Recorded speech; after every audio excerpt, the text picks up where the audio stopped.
සතු යන්න, අල වර්ග, ඇට වර්ග තම්බා ගන්න, ඉඳිආප්ප තම්බා ගන්න, වටලප්පන් හදන්න, කේක් හදන්න, යෝගට් හදන්න, බතක් සමග ව්‍යංජනයක් එකවර හදාගන්න, ස්ටීම් කරගන්න, පීට්සා හදන්න, සුප් හදන්න, කෑම වර්ග රත් කරගන්න, තෙම්පරාදු කරගන්න, ගෑස් නැති වෙලාවට උඳුනක් විදිහට භාවිතා කරන්න. මේ හැම දෙයක්ම කරගන්න Asian User Intelligence Pressure Cooker.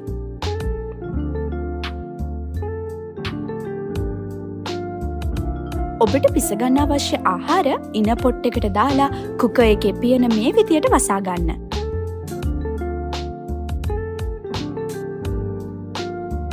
මේ කළු පාට වෑල් එක සීල් කියන තැන තියන්න. ඔබට අවශ්‍ය ෆන්ක්ෂන් එක ඉන්පසුව තෝරා ගන්න.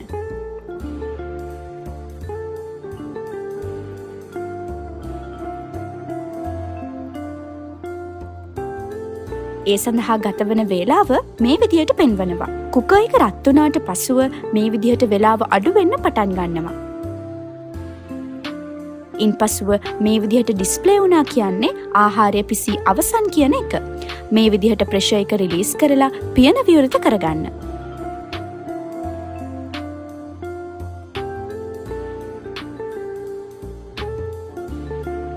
Rice, soup, meat, bean, cake, pizza, string hoppers, watalappan, yoghurt මේ කුකර් එකේ අපි ප්‍රෝග්‍රෑම් කරලම තියෙනවා. අදාළ ෆන්ක්ෂන් එක තෝරගන්න තමයි තියෙන්නේ. මේකේ ෆන්ක්ෂන් කරලා නැති කෑමක් හදාගන්නේ මෙන්න මේ විදිහට. උදාහරණයක් විදිහට පොලොස් වෙන ව්‍යංජනයක් පිස ගැනීමට අවශ්‍ය නම් ඔයාට පුළුවන් කුකර් සෙටින් ෆන්ක්ෂන් එකෙන් පිස ගැනීමට අවශ්‍ය වේලාව මේ විදිහට හදාගන්න. ඔබ ප්‍රෝග්‍රෑම් කළ වේලාවට පිසී අවසන් වෙනවා. දැන් අපි බලමු මේ කුකර් එක පාවිච්චි කරලා කේක් සාදාගන්නා ආකාරය.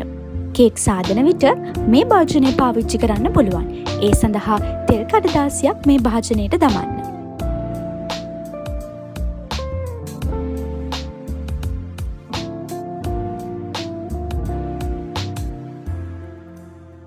කේක් සාදන විට මතක ඇතුව මේ කළු පාට වෑල් එක රිලීස් කියන තැන තියන්න.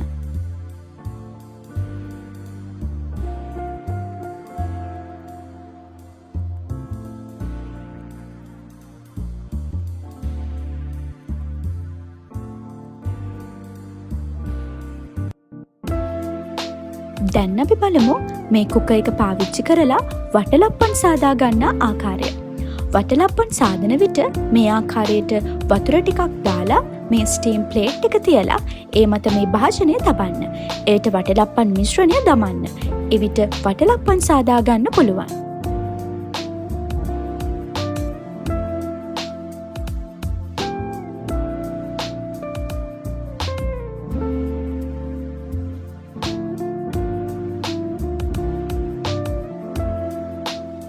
දැන් අපි බලමු මේ කුකර් එක පාවිච්චි කරලා ඉඳිආප්ප සාදා ගන්නා ආකාරය. ඉඳිආප්ප සාදන විට මේ ආකාරයට වතුර ටිකක් දමා මේ නෙට් එක තැබුවායින් පසුව ඉඳිආප්ප වට්ටි ටික පිළිවෙලින් අසුරා ගන්න.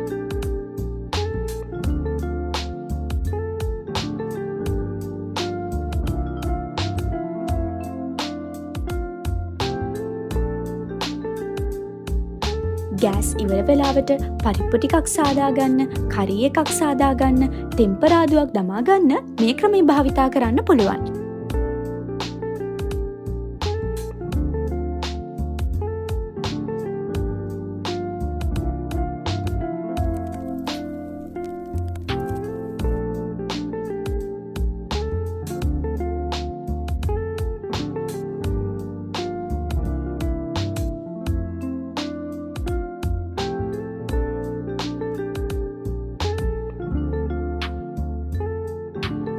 එළවලු ස්ටීම් කර ගැනීමට අවශ්‍ය නම් මේ ක්‍රමය පහසුවෙන් භාවිතා කරන්න පුළුවන්.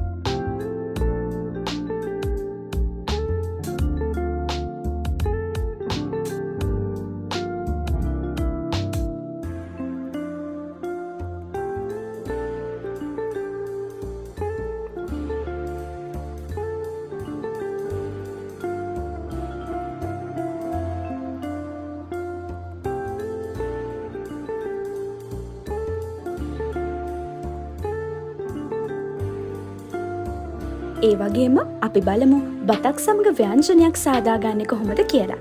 මෙන්න මේ ආකාරයට සහල් සහ පරිප්පු භාජනවලට දමා ගන්න ඕන.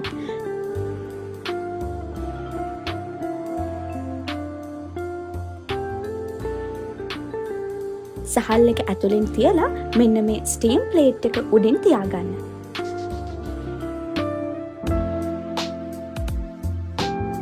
ඊට පසුව පියන මේ විදිහට වසා ගන්න. පිසිල අවසන් වුණාට පසුව වෑල් එක රිලීස් කරලා පියන මේ විදිහට විවෘත කරගන්න.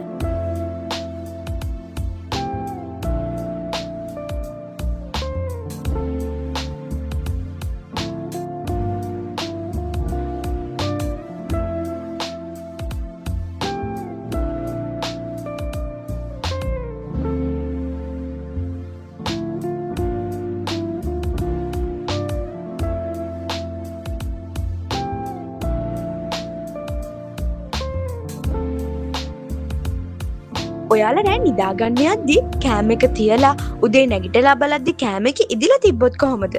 ඒක තමයි මේ කුකර් එකේ තියෙන විශේෂම ෆන්ක්ෂන් එක. මං කියන්නම් මේක කොහොමද කරන්න කියලා. අපි හිතමු ඔයා නිදාගන්නේ රෑ 10ට, ඔයා නැගිටින්නේ උදේ 5ට.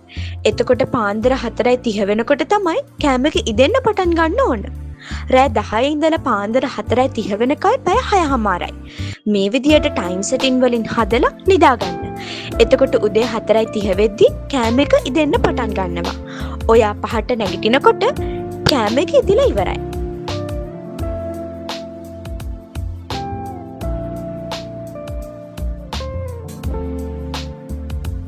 මෙන්න මේ ආකාරයට පිරිසිදු කරගන්නත් ඉතාම පහසුයි.